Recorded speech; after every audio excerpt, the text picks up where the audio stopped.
అనుక్షణం ప్రజల పక్షం 95 న్యూస్ కి స్వాగతం. ముందుగా హెడ్లైన్స్. అంబేద్కర్ గురుకుల పాఠశాల విద్యార్థుల క్రమశిక్షణ ప్రతిభను కొనియాడిన ఎమ్మెల్యే షాజహాన్ బాషా. విద్యార్థులతో కలిసి మధ్యాహ్న భోజనం చేసిన శాసనసభ్యులు. చిన్న బిడ్డతో సహా ఆత్మహత్య చేసుకున్నట్లు video Instagram star Sasikala Reddy. మదనపల్లిలో దుమారం లేపుతున్న వీడియో. ఓమ్ని కారు ఢీకొని ద్విచక్ర వాహనదారుడు మృతి. అమ్మ చెరువు మిట్ట వద్ద బుధవారం ఉదయం చోటు చేసుకున్న ఘటన. కేసు దర్యాప్తు చేస్తున్న ముదివేడు పోలీసులు. విజయవాడ వరద బాధితుల కోసం 6,25,000 విరాళాలు సేకరించిన ఎమ్మెల్యే షాజహాన్ బాషా. ముఖ్యమంత్రి చంద్రబాబు స్ఫూర్తితో 2 రోజుల పాటు విరాళాలు సేకరించి నిరాశ్రయాలైన విజయవాడ వరద బాధితులకు ఆదుకుంటామని వెల్లడి. డీటెయిల్స్ చూస్తే అధిక వర్షాలకు నీట మునిగిన విజయవాడ ప్రజలను ఆదుకునేందుకు ముఖ్యమంత్రి చంద్రబాబు స్ఫూర్తితో నిరాశ్రయులను ఆదుకునేందుకు కలిసి రావాలని కోరిన ఎమ్మెల్యే షాజహాన్ బాషా పిలుపు మేరకు 6,25,000 రూపాయలు విరాళాలను తెలుగుదేశం శ్రేణులు ప్రకటించారు.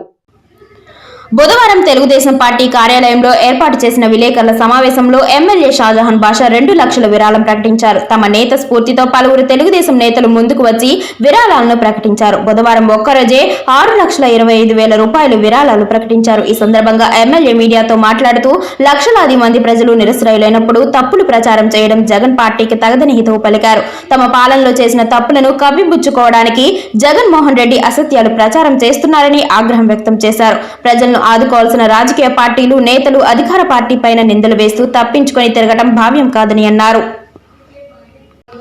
పెద్దలు చంద్రబాబు నాయుడు స్ఫూర్తితో మదనపల్లి నియోజకవర్గ ప్రజలు వరద బాధితులను ఆదుకునేందుకు తమ వంతు సహాయ సహకారాలు అందించేందుకు ఎప్పుడూ వెనకాడని గుర్తు చేశారు. విలేకరుల సమావేశంలోనే విరాళాలు ప్రకటించిన మొత్తం 6,25,000కు చేరింది. ఈ కార్యక్రమంలో Nadendla Vidyasagar, Ramurthy Naidu, Gurrappa Naidu, Sangam Srinivasulu, JCB Venu, Eswaramma colony, Chandrasekhar Naidu, J V Ramana, Srinivasulu Naidu, Jayaram Yadav, Errabelli Venkataramanareddy, Purushotham, Kalakada Venugopal, Nagamani, Naveen Chowdary, Baluswamy, Katti Lakshmana, Venugopal, Jayachandra, Kamala Marikrishna, Mallikarjuna Naidu, Ramakrishna Achari, builder Ramakrishna, Shamsheer Raghupathi Naidu, G V Naidu, Sahajeeva Naidu పెద్ద సంఖ్యలో తెలుగుదేశం పార్టీ కార్యకర్తలు పాల్గొన్నారు. వర్షపాతం విజయవాడ పరిసర ప్రాంతాల్లో ఎక్కువైందన్నాం. 32 సెంటీమీటర్స్ వాటర్ 34 వరకు ఒకసారిగా కూర్చున్నవన్నా. దాదాపు సింక్ కాలనీ, సింక్ బెడ్ కూడా అది మొత్తం నిండిపోయి ఒక్కసారిగా ప్రభావితమై చాలా ఏరియాస్ వరదకు గురయ్యాయి. దీనికి ముఖ్య కారణం వచ్చి గత ప్రభుత్వం. మాజీ ముఖ్యమంత్రి జగన్మోహన్ రెడ్డి గారు ఏ రోజు కూడా తాడేపల్లి ప్యాలెస్ వదిలి విజయవాడ పరిసర ప్రాంతాలు, వీధులు కానీ దాని అవసరాలు కానీ దాన్ని ఏం చూడలేదు. సీఎంఓ నడపలేదు. సీఎంఆర్ఎఫ్ పైన కూడా ఆయన ఏమాత్రం ఏ ఎమ్మెల్యే, ఏ ఎంపీ, ఏ మినిస్టర్ కలిసిన దాఖలాలు లేవు. ఇప్పుడు మనం ఒకరిపైన ఒకరు బురద చల్లుకునే సమయం కాదు. ప్రజలు కష్టాల్లో ఉన్నారు. చంద్రబాబు గారి పైన, పవన్ కళ్యాణ్ గారి పైన, లోకేష్ గారి పైన మాట్లాడే సందర్భం కాదు. మానవతా దృక్పథం మీద మాజీ ముఖ్యమంత్రిగా మీరు ఉన్న పాలనలో ఉన్న పార్టీతో కలిసి తగు సూచనలు ఇస్తూ సకాలంలో పలికి కష్టాల్లో ఉన్న ప్రజలకు ఆదుకుంటూ ఒక మంచి పరిపాలనకు మీరు కూడా సహకరించాలని చెప్పి సవినయంగా కోరుతున్నాం. బురద జల్లే కార్యక్రమం పెట్టుకుంటే ఆ బురద మనకు కూడా పూసుకుంటారు. అది కాకుండా ఈరోజు కొన్ని వేల మంది ఇళ్లలో నుంచి నిరాశలయ్యారు. తినడానికి తిండి లేదు. వాళ్లకు కష్టాలతో అలమటిస్తున్నారు. సకాలంలో మనం ఆడ స్పందించే అవసరం ఉంది. ఇవన్నీ ఇంత పెట్టుకొని ఒకరిపైన ఒకరు మాట్లాడుకోవడం సమంజసం కాదు. ఈరోజు మదనపల్లి కాన్స్టిట్యున్సీ ప్రజలందరూ, వ్యాపారవేత్తలు, ఆర్థికవేత్తలు అందరూ విజయవాడ ఫ్లడ్ రిలీఫ్ కోసం పనిచేయడానికి సిద్ధంగా ఉన్నారు. తెలుగుదేశం పార్టీ పెద్దలు చంద్రబాబు నాయుడు గారి నాయకత్వానికి బలపరచడానికి సిద్ధంగా ఉన్నారు. పవన్ కళ్యాణ్ గారి నాయకత్వానికి బలపరచడానికి సిద్ధంగా ఉన్నారు. లోకేష్ బాబు గారి నాయకత్వానికి బలపరుస్తూ సకాలంలో ఫ్లడ్ రిలీఫ్ కోసం పనిచేయడానికి మదనపల్లి కాన్స్టిట్యున్సీ వ్యాపారవేత్తలు అన్ని రంగాల వాళ్ళు సిద్ధంగా ఉండారు. తప్పకుండా ఈరోజు దానిపైన క్షుణ్ణంగా మాట్లాడి రేపు ఒక రిలీఫ్ ఏవేవి కావాలా కిట్ల రూపంగాన ఇంకా ఏ రూపంగానో తయారు చేసి తప్పకుండా విజయవాడకు సరఫరా చేసి విజయవాడకు మా మనుషులు ఇక్కడి నుంచి వెళ్ళి వాళ్ళకు ఆదుకునేటట్టుగా ఒక కార్యాచరణ చేస్తాము. ఇదే కాకుండా ఈరోజు చెరువులు ఎవరు పూర్తి చేశారు, ఎవరు చెరువులు గ్రాప్ చేశారు, ఎవరు మిస్యూజ్ చేశారు అనేది గత ఎలక్షన్ 2024 ఎలక్షన్ రిజల్టే దానికి నిదర్శనం. మనం వేరే ఏమీ మాట్లాడుకునే అవసరం లేదు. చాలా బాధ్యతగా ఉన్నారు. మన ఎంపీ మిథున్ రెడ్డి గారు కూడా సబ్ కలెక్టర్ ఆఫీస్లో మాట్లాడుతూ ఏదో చిత్తు కాగితాలు కాలిపోయినాయి. ఇప్పుడు పని అయిపోయినాక విజయవాడ వర్షపాతం నమోదు ఎక్కువైపోయి వరదలకు గురైంది కాబట్టి విజయవాడ సిటీ అంతా దానికోసం పత్రికా విలేకరుల సమావేశము. దీనికి ముఖ్య అతిథిగా మన శాసనసభ్యులు షాజహాన్ బాషా గారు, వేదిక మీద ఉన్న పెద్దలందరికీ, పత్రికా విలేకరులకు, తెలుగుదేశం నాయకులకు, కార్యకర్తలకు, మహిళలకు అందరికీ కూడా నమస్కారం తెలియజేస్తాను. అయితే ఎన్నడూ కనివిని ఎరగని రీతిలో 34 సెంటీమీటర్ల వర్షపాతం నమోదయ్యి విజయవాడలో అతలాకుతలమైపోయి అక్కడుండే చెరువులు తెగిపోయి సిటీ అంతా మునిగిపోయే లోతట్టు ప్రాంతాలే కాకుండా సిటీలకు కూడా వరద నీరు వచ్చేయడం జరిగింది. ఈరోజు బాధ అనిపిస్తుంది. మనకు ముఖ్యంగా అమరావతి అంటే అడ్జాయినింగ్ విజయవాడ సిటీ. ఆంధ్రప్రదేశ్లో మనకు మెయిన్గా ఉండేటి విజయవాడ, గుంటూరు, విశాఖపట్నం, రాజమండ్రి, కాకినాడ ఈ సిటీలు ఉంటే విజయవాడ ముఖ్యంగా రాజధాని ఉండే ప్రాంతం.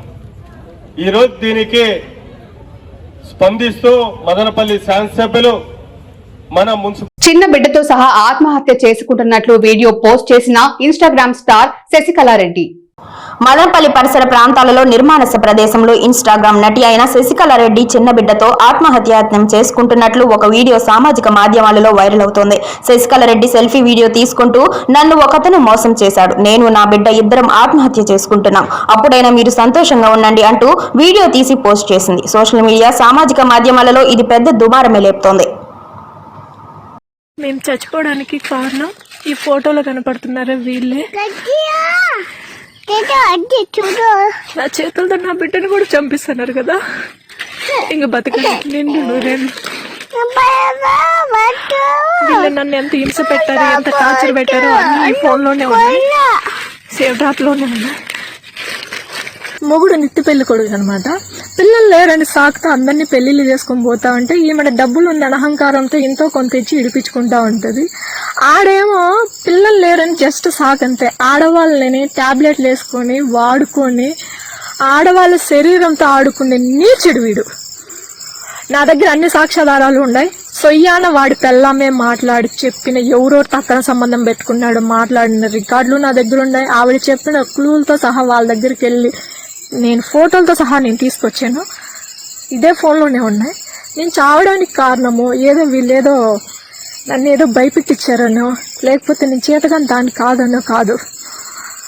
మాట ఇచ్చినా కదా నీ పరుగులు తీయనని. మీ పరుగులాగే మాకుండదా ఎదుటోళ్ళది పరుగు? మీదేనా పరుగు? పిల్లల కోసమా నువ్వు పెళ్లి చేసుకునేది? ఆడవాళ్ళ శరీరం కోసం నువ్వు నీ బతుకు జడ. మీకు కరెక్ట్ వాళ్ళు తగలక ఆడారు మీరు ఆట, ఇప్పుడు ఆడండి ఆట. మదనపల్లి అంబేద్కర్ గురుకుల పాఠశాలను మదనపల్లి ఎమ్మెల్యే షాజహాన్ బాషా బుధవారం సందర్శించారు. వన మహోత్సవ కార్యక్రమంలో భాగంగా పాఠశాల ఆవరణలో విద్యార్థులతో కలిసి మొక్కలు నాటారు. విద్యార్థుల క్రమశిక్షణకు మంత్రముగ్ధులై ప్రిన్సిపల్ సిబ్బందిని అభినందించారు. విద్యార్థులతో కలిసి మధ్యాహ్నం భోజనం చేశారు. పాఠశాలలో విద్యార్థులకు అందిస్తున్న మధ్యాహ్న భోజనం చాలా బాగుందని అభినందించారు. ఈ సందర్భంగా ఆయన మీడియాతో మాట్లాడుతూ అంబేద్కర్ గురుకుల బాలికల పాఠశాల విద్యార్థులు విద్యతో పాటు ఆటపాటల్లో రాణిస్తుండడం మదనపల్లికి గర్వకారణమని అన్నారు. సేల విద్యార్థులకు కావలసిన వేడి నీటి సోలార్ యంత్రాన్ని ఏర్పాటు చేస్తానని హామీ ఇచ్చారు. ఈ కార్యక్రమంలో principal Vasundharadevi, vice principal Srilatha, teachers Radhadevi, Sai Krishnakumari, Veni, Abbu, Leelavathi, Hemalatha, Kavitha, Telugudesam నేతలు నీలకంఠ, కమలవరి కృష్ణ, పురుషోత్తం, ఎర్రబెల్లి వెంకటరమణారెడ్డి, శ్రీనివాసుల నాయుడు, జాఫర్ బునిసా, రఘుపతి నాయుడు, షంషీరు, జేసీబీ వేణు, నాయి బ్రాహ్మణ సంఘం మంజునాథ్, రెడ్డి రాయల్, నాగమణి పెద్ద సంఖ్యలో తెలుగుదేశం పార్టీ కార్యకర్తలు పాల్గొన్నారు. ఎంటైర్ టీచింగ్ స్టాఫ్ కి,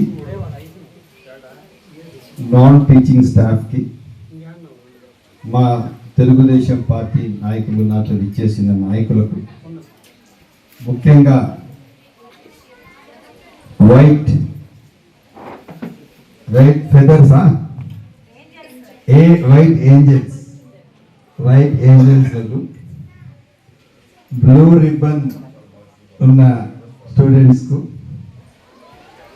అదేవిధంగా సాఫ్రాన్ కలర్లో ఉన్న రిబ్బన్స్ ఉన్న స్టూడెంట్స్కు, వైట్ రిబ్బన్స్ ఉన్న స్టూడెంట్స్కు, రెడ్ కలర్ ఉన్న స్టూడెంట్స్కు, ఇక్కడ ఉన్న అందరి స్టూడెంట్స్కి అందరికీ, ఎల్లో ఉన్న స్టూడెంట్స్కు, పింక్ ఉన్న స్టూడెంట్స్కు, గ్రీన్ ఉన్న స్టూడెంట్స్కు,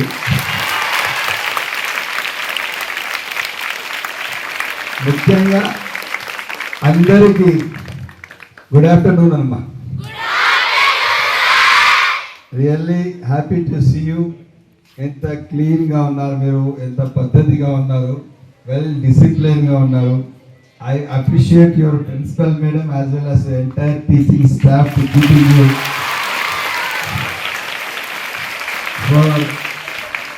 you so good, clean, bright. Very happy to see you all in this morning. నేను మార్నింగ్ నుంచి నాకు తెలియలేదమ్మా మీ ప్రోగ్రామ్ ఉందని. ఇప్పుడు మా వాళ్ళు చెప్తే నేను వస్తున్నాను. నేను 3 రోజుల నుంచి వెయిట్ చేస్తున్నా అంటే నిజంగా నాకు తెలియదు, నేను ఎప్పుడో వచ్చేవాడిని. మీ మాటకి ఇంకా మీరు ఎప్పుడు చెప్తే అప్పుడు వస్తాను. ఇంక ఇదే కాకుండా పిల్లలు తన బాధ్యత చాటుకుంటూ మంచి సమాజం నిర్మాణం కోసం, ఊరు కాలుష్యం లేకుండా ఉండడానికి కోసం మేము సైతం మీతో ఉన్నాము, మేము కలిసి పనిచేస్తామని చెప్పి ఒక నినాదం ఇస్తూ గురుకుల పాఠశాల పిల్లలు, మన హెచ్ఎం గారు, ఇక్కడ ఉన్న టీచింగ్ స్టాఫ్, ఇంకా మా తెలుగుదేశం నాయకులు అందరూ కలిసి ఈరోజు పిల్లలు ట్రీ ప్లాంటేషన్ ప్రోగ్రామ్కి ఆహ్వానిస్తే వస్తే చాలా బాగా, ఎంత క్లీన్గా ప్రిమిసెస్ పెట్టారు ప్రిన్సిపల్ గారు. అడ్మినిస్ట్రేషన్ ఇంత బాగా చేయొచ్చు అని చెప్పి దీనికి ఒక నిదర్శనం. ఎప్పుడు కూడా స్కూల్స్ క్లీన్గా, గ్రీన్గా అంత బాగుంటే పిల్లలు హ్యాపీగా ఉంటారు. పిల్లలు హ్యాపీగా ఉన్నప్పుడు చదువు బాగా వస్తుంది. అప్పుడు ఆ పిల్లలు సమాజం కోసం ఒక మంచి స్థాయికి వెళ్తారు. అటువంటి దీంట్లో వెళ్తున్న ఈ గురుకుల పాఠశాలకు నేను ప్రిన్సిపాల్ గారికి, ఎంటైర్ టీచింగ్ స్టాఫ్కి, నాన్ టీచింగ్ స్టాఫ్కి. ఓమ్ని కారు ఢీకొని ద్విచక్ర వాహనదారుడు మృతి. కేసు నమోదు చేసి దర్యాప్తు చేస్తున్న ముదివేడు పోలీసులు. అమ్మచెరువు మిట్ట ద్వారకా నగర్ వద్ద బుధవారం ఉదయం కారు ఢీకొని ఆటో వాహనదారుడు మృతి చెందాడు. ప్రమాదం జరిగిన వెంటనే ముదివేడు పోలీసులు ఘటనా స్థలానికి చేరుకున్నారు. స్థానికులు ఇతరులతో మాట్లాడి వివరాలు సేకరించారు. మృతుడు తంబళ్లపల్లె మండలం గోపిదిన్నకు చెందిన మారెప్పగా గుర్తించారు. ఆటోను నడుపుకుంటూ వస్తుండగా కారు ఢీకొని చనిపోయాడు. ఘటనపై ముదివేడు పోలీసులు కేసు నమోదు చేసి దర్యాప్తు చేస్తున్నారు. ఇక డీటెయిల్స్ చూస్తే, నేటి సమాజంలో ఆడబిడ్డలపైన జరుగుతున్న అవమాన ఘటనల నుంచి ఆడబిడ్డలు రక్షించుకోవడానికి ఆత్మరక్షణ విద్య ఒకటే శరణ్యమంటూ ఉచిత ఆత్మరక్షణ విద్యలో శిక్షణ ఇస్తూ తనకు ఉన్నంతలో పేదలకు సేవ చేయటంలో పలువురి మన్ననలు పొందిన grand master doctor AR Suresh ఎన్నో ఉత్తమ పురస్కారాలకు అర్హుడని పలువురు కొనియాడారు. తిరుపతి వేదికగా రేవతి ఫౌండేషన్ వ్యవస్థాపకుడు DG Rammurthy, we support charitable trust వ్యవస్థాపకులు తవసున్నిసా బేగం సంయుక్త ఆధ్వర్యంలో మేక్ మై బేబీ జీనియస్ స్కూల్లో నిర్వహించిన ముందస్తు ఉపాధ్యాయ దినోత్సవ వేడుకల్లో ఉత్తమ గురువులకు శ్రేష్ఠ విశిష్ట పురస్కారాలతో సన్మానించారు. ఈ సందర్భంగా Madanapalle youth karate and sports association అధ్యక్షులు డాక్టర్ ఏఆర్ సురేష్ చేసిన సేవలకు తిరుపతి కార్పొరేషన్ కమిషనర్ నారపరెడ్డి మౌర్య చేతుల మీదుగా శ్రేష్ఠ విశిష్ట గురు పురస్కారంతో ఘనంగా సన్మానించారు. వేలాది మందికి ఆత్మరక్షణ విద్యలో ఉచితంగా శిక్షణ ఇవ్వడం, మహిళా పోలీసులు, వార్డు, గ్రామ సచివాలయ పోలీసులకు ఉచితంగా శిక్షణ ఇవ్వడం, కరోనా సమయంలో చేసిన సేవా కార్యక్రమాల్లో డాక్టర్ ఏఆర్ సురేష్ చేసిన సేవలను కొనియాడుతూ తిరుపతి మండల విద్యాధికారి కె బాలాజీ చేతుల మీదుగా ప్రశంస పత్రాన్ని అందించారు. ఈ కార్యక్రమంలో సంగరాజు భాస్కర్ రాజు, దర్శకుడు make my baby genius school Kokkanti Eswaraiah, వప్రసన్న Bharathi educational institution G Veerasankar, doctor DC Narayanaswamy, CV Ganesh Reddy తదితరులు పాల్గొన్నారు. పుంగనూరు ప్రభుత్వ ఆసుపత్రిలో తనిఖీలు నిర్వహించిన జిల్లా కలెక్టర్ సుమిత్ కుమార్. ఆసుపత్రిలో కొన్ని సమస్యలు ఉన్నాయి, త్వరలోనే పరిష్కరిస్తాం. కొత్తగా నిర్మించిన ఆసుపత్రి భవనంలో పనులు అలాగే ఉన్నాయి, తొందరలో పూర్తి చేస్తాం. నిధుల సమస్య ఉంది, 10 రోజుల్లో సమస్యను పరిష్కరిస్తాం అని కలెక్టర్ వెల్లడించారు. రోగులకు రెఫర్ చేయడం తగ్గించాలి. కొరత ఉన్న డాక్టర్లను త్వరలోనే భర్తీ చేస్తాం. ప్రతి నెల తనిఖీలు చేయడం జరుగుతుంది. స్టాఫ్ 24 గంటలు అందుబాటులో ఉండాలి. మందులు కూడా అందుబాటులో ఉంచుకోవాలి. రాబోయే రోజుల్లో ఖచ్చితంగా ఆసుపత్రిని ఇంకా అభివృద్ధి చేస్తామని కలెక్టర్ వెల్లడించారు. ఏరియా హాస్పిటల్ పొంగనూరులో విజిట్ చేయడం జరిగింది. ముఖ్యంగా హాస్పిటల్ ఎట్లా నడుస్తుంది, డాక్టర్స్ అండ్ స్టాఫ్ ప్రెసెంట్ ఉన్నారా లేరా, గైనీ కేసెస్ సంబంధించి రివ్యూ చేయడం జరిగింది. తర్వాత హాస్పిటల్స్ లో కొన్ని సమస్య ఉన్నాయి, ఆ సమస్యస్ కూడా సూపరింటెండెంట్ గారు బ్రీఫ్ చేశారు. అండ్ మందుల సమస్య కానీ కొన్ని రీజెంట్స్ కూడా కావాలి, సో అన్ని చర్చ చేశాము. ఇంటర్నల్ గా రివ్యూ చేయడం జరిగింది. కొత్తగా బిల్డింగ్ లో పని అయింది, బట్ ఇంకా ఓపెనింగ్ అవ్వాలి, కొన్ని ఇంకా ఫినిషింగ్ వర్క్స్ పెండింగ్ ఉన్నాయి, ఇది పూర్తి చేయడం జరుగుతుంది. ఇంకా కాకుండా ఫండ్స్ సమస్య కూడా కొన్ని ఉన్నాయి, అవి కూడా బేసిక్లీ 1 week to 10 days మనం రిజాల్వ్ చేస్తాము. అండ్ రెఫరల్స్ తగ్గించేయాలి. సో గైనిక్ డాక్టర్ ఇంకా ఖచ్చితంగా ఇప్పుడు త్వరగానే డిప్యూట్ చేస్తున్నాం ఇక్కడ. ఆ డెప్యుటేషన్ అయిపోయిన తర్వాత 24 hours గైనిక్ డాక్టర్ కూడా అవైలబుల్ గానే ఉంటారు. తర్వాత సూపరింటెండెంట్ గారికి కొన్ని డైరెక్షన్స్ ఇచ్చాము. సో ప్రతి నెల ఒక రివ్యూ చేయడం జరుగుతుంది. సో ఈ సర్వీసెస్ ఇంకా ఇంప్రూవ్ అవ్వాలి అండ్ స్టాఫ్ కూడా అందుబాటులో ఉండాలి, 100% అటెండెన్స్ ఉండాలి, అండ్ మందులు కూడా బేసిక్లీ అందుబాటులో ఉండాలి. సో ఈ 4-5 బేసిక్లీ అంశం మీద ఈరోజు రివ్యూ చేయడం జరిగింది. అండ్ ఖచ్చితంగా 50 రోజుల్లో ఇంకా ఇంప్రూవ్మెంట్ చేస్తాం. పలమనేరు పట్టణం గుడియాత్తం రోడ్డు నందు ఉన్నటువంటి Sri Chaitanya English medium school నందు ప్రభాకర్ కుమార్తె కుమారుడు ఎల్కేజీ ఫస్ట్ స్టాండర్డ్ చదువుతున్నారు. అకాడమిక్ ఫీజు చెల్లించలేదన్న కారణం చేత బుక్స్ తో సహా చిన్న పాప బాబును దయా దాక్షిణ్యాలు లేకుండా బయటకు గింటేశారు. విద్యార్థిని తండ్రి ప్రభాకర్ మాట్లాడుతూ, నేను నా భార్య ఇద్దరం డిఎస్సికి ప్రిపేర్ అవుతున్నాం, ఎక్కడ జాబ్స్ కి వెళ్లడం లేదు. 6 నెలల తర్వాత మొత్తం ఒకేసారి పే చేస్తామని ఈ విషయాన్ని స్కూల్ ప్రిన్సిపల్ దృష్టికి కూడా తీసుకువెళ్లాం. అందుకు ఆయన ఒప్పుకున్నారు. ఇంకా 4 నెలల సమయం ఉండగానే మా పిల్లలను బయటకు గెంటేశారు. ఈ నెలలో అమౌంట్ రావాల్సి ఉంది, వచ్చిన వెంటనే ఫీజు చెల్లిస్తానని చెప్పినా వినకుండా మాకు విద్యార్థుల భవిష్యత్తు కన్నా ఫీజులే ముఖ్యమంటూ చైతన్య స్కూల్ మేనేజ్మెంట్ తెలిపారని వాపోయారు. ప్రైవేట్ స్కూల్స్ మేనేజ్మెంట్ నిర్దాక్షిణ్యంగా వ్యవహరిస్తున్నారని, చిన్న పాప బాబును బయటకు బుక్స్ తో సహా గెంటేయడం ఎంతవరకు న్యాయమంటూ ఆవేదన వ్యక్తం చేశారు. ఈ ఘటనపై విద్యాశాఖ అధికారులు పట్టించుకొని న్యాయం చేయాల్సిందిగా కోరారు. ఒక పేరెంట్ రెస్పెక్ట్ ఇవ్వాల్సింది కూడా ఇవ్వలేదు, చేయి చూపించి మాట్లాడుతున్నాడు, కొంచెం హార్స్ఫుల్గా మాట్లాడుతున్నాడు. అదే ఏం మాట్లాడారు? అదే ఫీజే నాకు ఇంపార్టెంట్, స్టూడెంట్ లైఫ్ నాకు ఇంపార్టెంట్ కాదు అన్నారు. ఇది నిరూపిస్తాను కావాలంటే, వీడియో కూడా ఉంది దగ్గర. ఆల్రెడీ సార్ రెస్పెక్ట్ అడిగాను సార్. నేను నా వైఫ్ ఇద్దరు డిఎస్సి కోచింగ్ వెళ్తున్నాము, ప్రెసెంట్ నేను అమౌంట్ పే చేసే పరిస్థితిలో నేను లేను. ఆఫ్టర్ 6 months ఖచ్చితంగా నేను పే చేస్తాను సార్, ఇప్పుడు ఫస్ట్ స్టాండర్డే కదా, నో ప్రాబ్లం అన్నారు. సరే అన్నారు సార్. మళ్ళీ సార్ పక్కన పెడితే వాళ్ళు టీచర్స్ పదే ఫోన్లు చేసి చంపేస్తున్నారు. సరే ఎందుకు అని 3 weeks నేను పంపించలేదు సార్. ఈరోజు నాకు అమౌంట్ వస్తుంది, అందుకనేసి ఈరోజు పంపించాను. ఈరోజు లేదంటే రేపు కట్టేస్తాను ఫీజు అనేసి పంపించాను. ఆల్ ఆఫ్ డే నా కూతుర్ని బయట పంపించేసాను సార్ విత్ బ్యాగుతో. ఎక్కడైనా బాబుని కూడా బాబు కూడా ఫీజు పే చేయలేదు. ఇద్దరిని పంపించాను. ఇద్దరిని పంపించాను సార్. వాళ్ళే సార్. ఇంత రెస్పాన్సిబిలిటీ ఉంటే ఇంకా ఎట్లా సార్ నెక్స్ట్ చెప్పేది? మీ పేరు చెప్పండి. నా పేరు ప్రభాకర్. నా పిల్లలు చైతన్య టెక్నాలజీ స్కూల్లో ఫస్ట్ స్టాండర్డ్ ఎల్కేజీ చదువుతున్నారు. యాక్చువల్లీ నేను నా వైఫ్ ఇప్పుడు జాబ్ లెస్గా ఉన్నాము. డిఎస్సి గవర్నమెంట్ డిఎస్సి పడిందనే నోటిఫికేషన్ పడిందనేసి డిఎస్సి ప్రిపరేషన్లో ఉన్నాము. సో ఇప్పుడు ఫీజు కట్టలేకపోతున్నాము. ప్రిన్సిపల్ సార్ గారికి ఆల్రెడీ నేను 6 months పే చేయలేదని చెప్పాను. సరే అన్నారు ఫస్ట్. మళ్ళీ ఎవ్రీడే ఫోన్ల మీద ఫోన్లు చేసి ఫీజు అంటున్నారు. సార్ నేను ఇప్పుడు కట్టలేను అనేసి 3 weeks స్కూల్ పిల్లల్ని ఇద్దరు నిలిపేశాను. వేరే తవ ఎక్కడైనా నాకు అమౌంట్ అడ్జస్ట్ చేసుకొని కడదామనేసి ఈరోజు వచ్చాను. ఆల్ ఆఫ్ ప్లేస్ స్కూల్ పిల్లల్ని అంతా ఇద్దరిని బయట తరిమేసి బ్యాగ్స్ ఇచ్చేసి వాళ్ళు ఫీజే నాకు ఇంపార్టెంట్, స్కూల్ పిల్లల వైఫ్.